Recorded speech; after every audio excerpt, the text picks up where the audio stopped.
I'm Nicholle. As Jeff said, I'm a veterinarian, and today I'm kind of give you my take on some aspects of veterinary medicine that you might not be familiar with. And I know it's a huge topic, so I'm going to try to keep it to a few things that I find are very important. Sorry.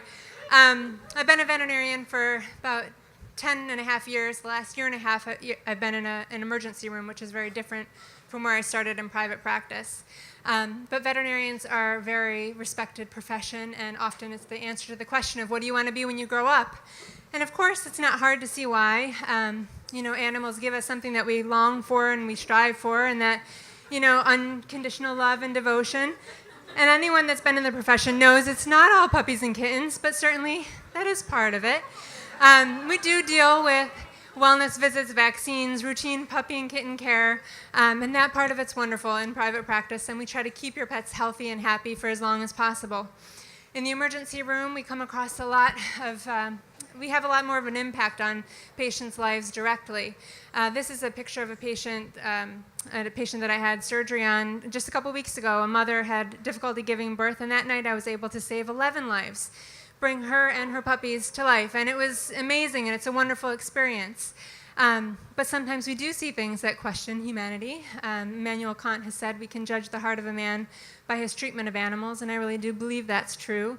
And a lot of my colleagues would agree with me when we say that, as in this quote, we dedicate our lives to helping animals because there are so many people that are dedicated to hurting them. This is a patient came in to see us just over 3 weeks ago. Her name is Rue. She's a 2-year-old pit bull who was found on the side of the road by a concerned citizen who thought she was a baby deer. And the officer that brought her into the office didn't think she was going to make the trip because she could barely hold her eyes open. She was emaciated, weak, anemic, and an x-ray showed that her belly was full of rocks, pieces of metal, pieces of glass, the things she was eating to try to stay alive because she was left alone to starve. But beyond all odds, with the exceptional nursing team that we have and the care of our doctor staff, she's pulled through. IV fluids, transfusions, medications. She's making a recovery. And over the last 3 weeks, I can say that she's gained over 15 pounds. You can still see every rib, but she's on her way to recovery. She's found a wonderful, comfortable home with one of our nurses who adopted her and took her in because they care that much. And she's made a lot of new friends. So taking care of animals and saving lives like that is very important. But it's not always easy. And oftentimes our patients don't want our help. They show us that with their teeth and their nails, and they make it very difficult for us to love them. But we do anyway. And often in the emergency room, we see a lot of really intense trauma. We see animals that get impaled on things, get hit by cars, get gunshot wounds, and we have to be prepared for whatever comes in the room. This is a lot of pictures of veterinary emergency rooms, which are very similar to human ERs, and we have multiple different specialists that are available to us to help us. And we have to be prepared for anything. One of the things that we can never be fully prepared for is the process of euthanasia, something that we deal with a lot. Euthanasia is the practice of intentionally ending life in order to relieve pain and suffering. It's given an injection of basically an overdose of anesthesia that slows and then stops the heart.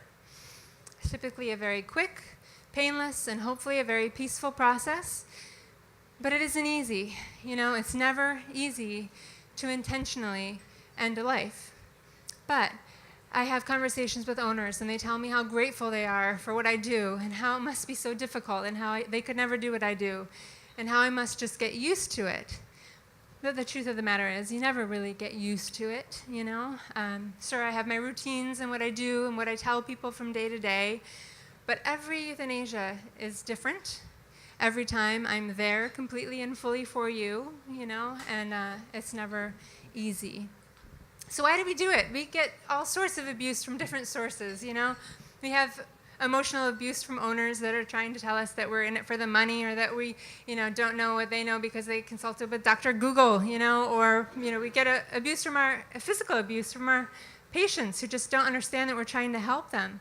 And then we have the internal struggle of trying to decide, between being a giver and being a taker of life. And it's hard.